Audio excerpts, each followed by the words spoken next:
All right, get ready, because today we're going to really dig into this idea of a perfect business. Like how would you actually go about building one, and how do you know when you've got one, and why should any of this even matter to you in the first place? Right. Well, we're going to break down this YouTube video by Alex Hormozi. Oh, yeah, I've seen his stuff. Yeah, he's the guy who built a super successful gym business, made a ton of money, and now he helps other people do the same thing. Nice. Yeah, and the video we're looking at is called I Reverse Engineered the Perfect Business. It's got a lot of really good stuff in there, so we're going to unpack it all together. Awesome. So it's like we're going on this quest to figure out the secrets to a really valuable business. Right, exactly. Like a treasure hunt. And the first thing Hormozi talks about is this thing he calls the value equation. It's like the basis for the whole thing. Okay, I'm intrigued. What is this equation? He says the value of your business comes down to three things: how many customers you have, how much profit you make from each of them over their lifetime with you, and the risk involved. That's actually pretty simple when you put it that way. But I feel like a lot of us don't think about our businesses in those exact terms. Yeah, you're totally right. And a lot of times we get caught up in just making money today, But Hormozi's all about building something that's going to last, something that earns you money even if you're not actively working in the business every single day. Okay, that makes sense. Like building something that works for you, not the other way around. Exactly. I'm starting to see the appeal of this perfect business idea. And you know what else? He uses this great analogy. He says, you get paid for what you do, but you get returns on what you own. Ooh, I like that. Yeah. So it's the difference between, just trading your hours for dollars and actually building an asset that's going to make you money. So it's about shifting your mindset, right? Like instead of seeing your business as just a job, you're seeing it as this valuable asset you're creating. Right. Like think about real estate, for example. Yeah. If you buy a property and it goes up in value, you're earning money from it, even if you're just sitting at home. Ah, I see. So it's about building that kind of thing with your business. Right, exactly. It's about having your money work for you.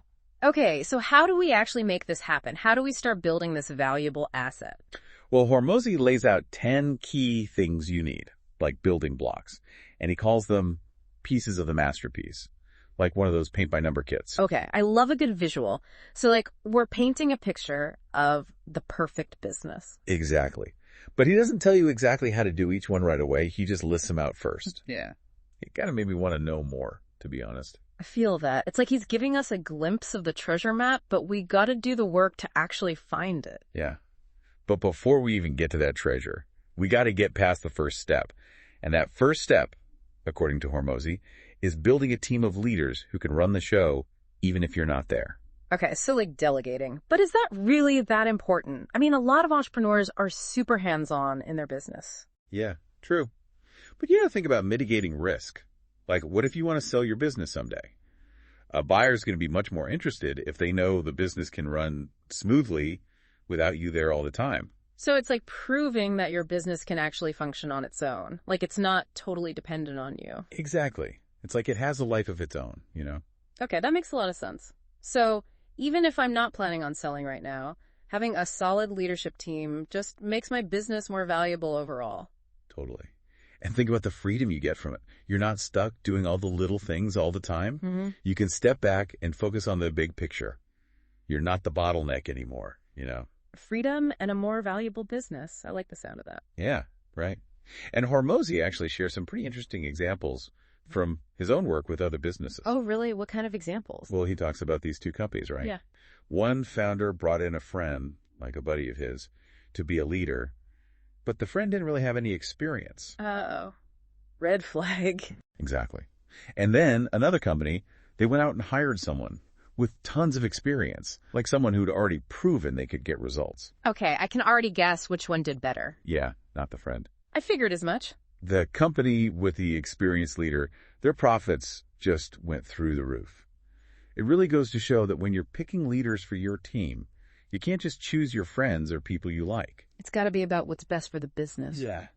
You got to be willing to put the business first, even if it means making tough decisions. It's like tough love for your business. Exactly. He even had this little thought experiment he suggests. He says, ask yourself, if I had to leave my business for 6 months, would it keep growing? If the answer is no, then building that leadership team becomes even more important. It's a good reality check, for sure. Makes you think about the systems you have in place. So we've laid the foundation with a great team. Where do we go from there? Well, next we got to talk about marketing, which is huge for any business, obviously. But, so many entrepreneurs are the face of their brand, which is great, but kind of risky too, don't you think? Oh, totally. It's like if you're the face of your company, what happens if you want to step back or even sell? Suddenly your marketing might fall apart. Right, exactly. And Hormozi is all about this idea of separating your personal brand from your business brand. That way, if you step away, your marketing's not going to crumble. So how do you actually do that? Like, how do you detach your personal brand from your business? Well, he talks about how he did it himself. He slowly started transitioning his CEO into the marketing stuff, like slowly putting them in the spotlight. Like slowly handing over the reins, huh? Right.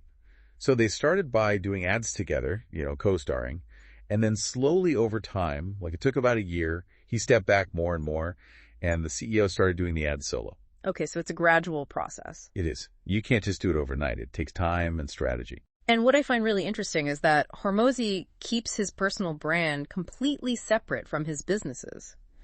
He says it gives him the flexibility to do different things, without tying his personal success to just one company. Yeah, it's a smart move. Especially if you're thinking about selling later on, a separate personal brand will always be valuable no matter what happens with your business. You think about the long game, huh? Yeah. Okay, so we've got the team in place.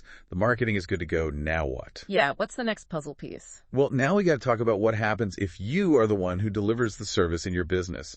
Like if you're the key to making it all work. Hormozi says that's a big risk. Okay, yeah, I can see that. I mean, if the business can't function without me, that's not very appealing to a potential buyer. Exactly. But then the question is, how do you take yourself out of that role without messing things up? Like, how do you make sure the service is still good? That's the million-dollar question. Right, exactly. And Hormozi has this cool idea. He calls it the Hydra model. A Hydra, like the monster with all the heads. That's the one. So instead of trying to find one person to replace you, he says you got to build a team of experts, each person specializing in one part of the business. So instead of one big brain, it's like a network of brains all working together. Right. And that way, no one person is the bottleneck. It's all about spreading the expertise around so that even if one person leaves, the business is fine. That's a pretty powerful idea, and it kind of reminds me of something Hormozi talked about in his video. He said that when he first started out, he did these 90-minute Q&A sessions every single day for like 400 days. Wow, that's dedication. I know, right? But his point was that he was the expert, and so he had to figure out a way to share that knowledge and make it part of the system, not just something that lived in his head. And that's such a valuable lesson. Even if you're really hands-on in the business right now, you can start building for the future. You can start figuring out what those key areas are and training people on your team to become experts in those areas. So it's about planning for a future where you're not the only one who knows how to do everything. Exactly. Okay, so we've got the team, the marketing, and now this Hydra model for service delivery. What's next on the list? Yeah, tell me more. All right, so we've covered a lot about building that strong foundation. Now let's talk about getting those customers. Ah, yes. Customer acquisition. Got to get those people through the door. Exactly.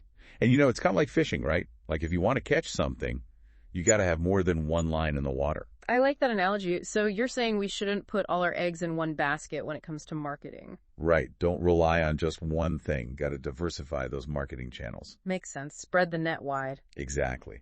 And Hormozi actually tells this story about how he learned this lesson the hard way.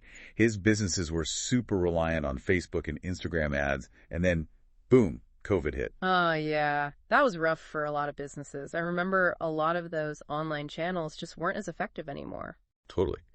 And a lot of companies had to scramble to find new ways to reach their customers. Definitely a wake-up call for a lot of people. It was. And that's exactly what happened to Hormozi. He realized he was way too dependent on just those couple of platforms. So he brought in this expert, an outbound marketing expert. Okay, so someone who could help him reach customers in a different way. Exactly. And guess what?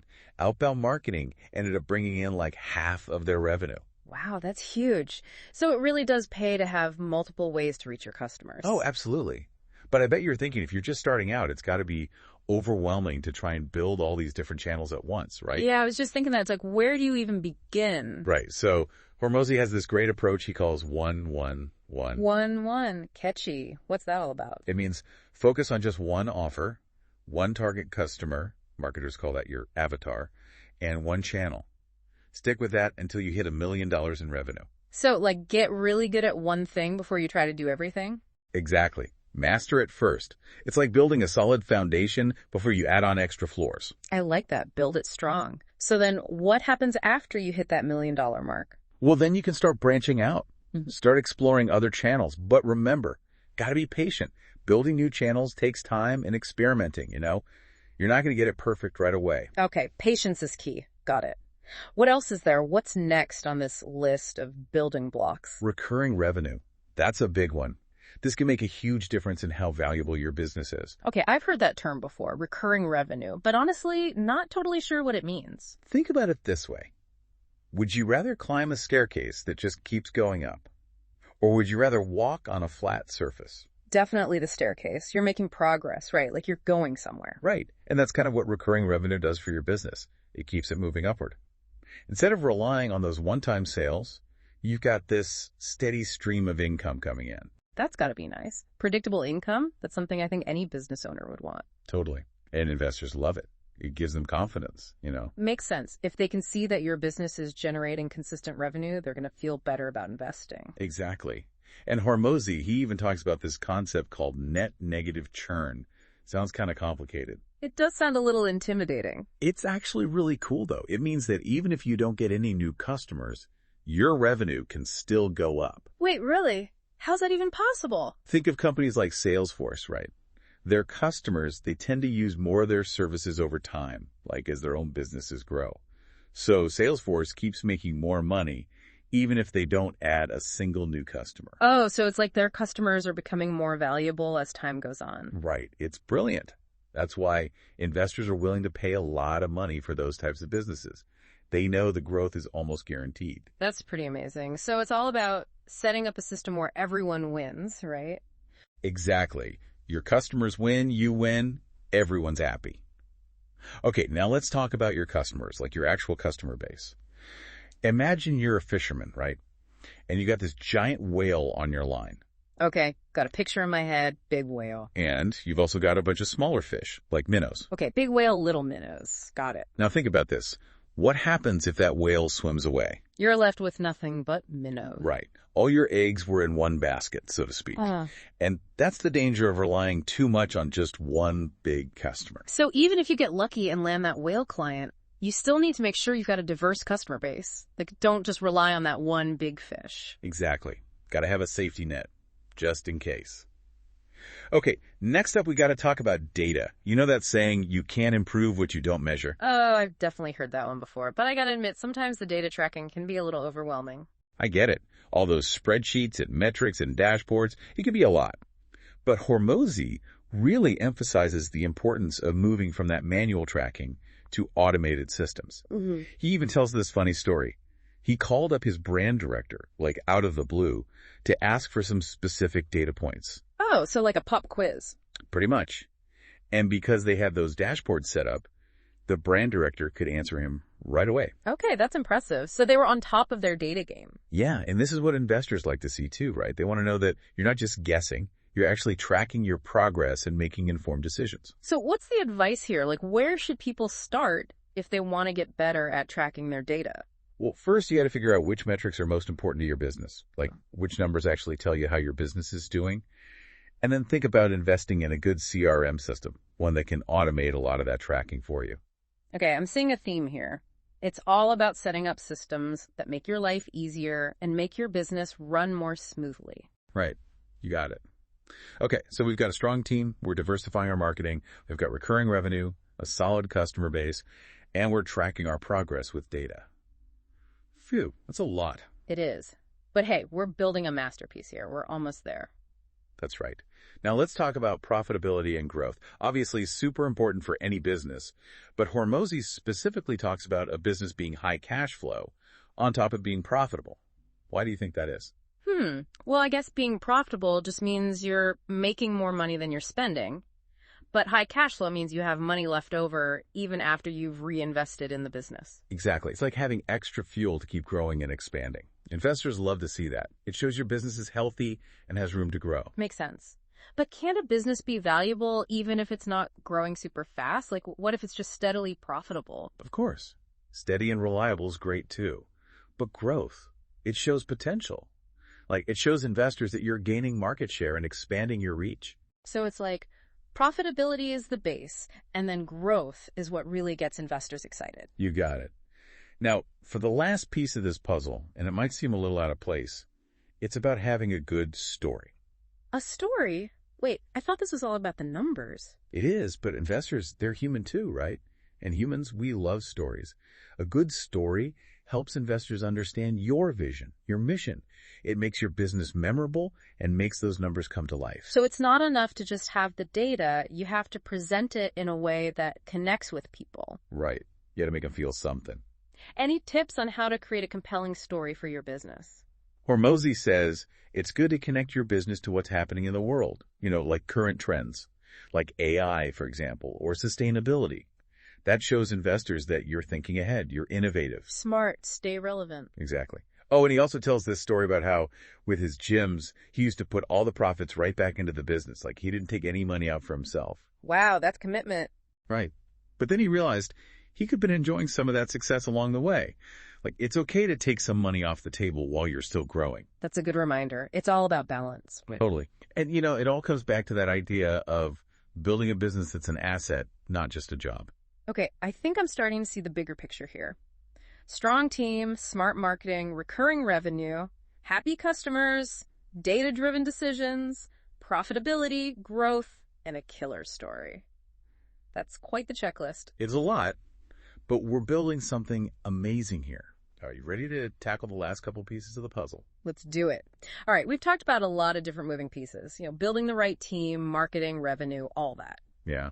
And it's pretty clear that building a perfect business isn't just about having a great product. Definitely not. There's so much more to it. It's about building a system, like a well-oiled machine, something that can run without you needing to be involved in every little thing. It makes sense. So what are those final puzzle pieces we need to put in place? Let's talk about trust. Specifically, the trust you need to build with investors, if you're thinking about selling your business someday. Oh, okay. Trust. Got it. And one way to build that trust is through what Hormozi calls audit-ready financials. Audit-ready financials. Honestly, that sounds a little scary. What does that even mean? Think of it as like a stamp of approval from a financial expert. It means your financial records are all organized, they're accurate, and they follow these rules, these generally accepted accounting principles, or GAAP. GAAP. Okay, so it's more than just, basic bookkeeping. Yeah, it's more in depth. GAAP, it gives a really clear and reliable picture of how your business is doing financially, which is what investors want to see. Right. They want to know they can trust the numbers. But isn't that a little bit overkill if you're not planning on selling your business anytime soon? Well, not really. Even if you're not actively looking for investors right now, having organized financials just makes everything easier. If you need a loan or just to understand how your business is really doing. Good habits, Yeah. I guess it's never too early to get organized, right? Exactly. So, start with good bookkeeping, and then as your business grows, think about bringing in a pro, an accountant, who can help you make sure everything's up to those GAAP standards. Get those financials audit ready, as Hormozi says. Good advice. Audit ready. Check. Okay, what else is on the list? EBITDA. Have you heard of that? Oh, yeah. I've definitely heard people throw that term around. But to be honest, I'm not exactly sure what it means. Yeah, it's one of those business jargon words, right? Totally. So EBITDA stands for earnings before interest, taxes, depreciation, and amortization. It's basically a way to measure how profitable your company is, but it focuses on what your business is actually doing, like its core operations. Okay, so it strips away all the extra stuff like financing and taxes and stuff. Right, and investors love it because it gives them a really clear picture of how much cash your company is generating. Gotcha. So it's all about showing them that your business is making money. Exactly. And Hormozi, he talks about hitting this target of $5 million or more in EBITDA. Like, that's the magic number. $5 million. Wow. Why that number specifically? Well, that's when the big investors, like private equity firms, start to really take notice. They're looking for businesses that are already doing really well and have a lot of potential to grow even bigger. Ah, so hitting that $5 million mark kind of opens up a whole new world of possibilities. It does. You're in the big leagues now, right? Wow. This is amazing. We started with this value equation, and then we talked about building a team, marketing, revenue, customers, data.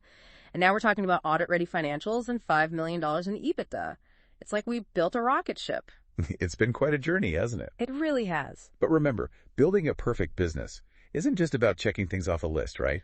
It's about using these ideas in a way that makes sense for you and your goals.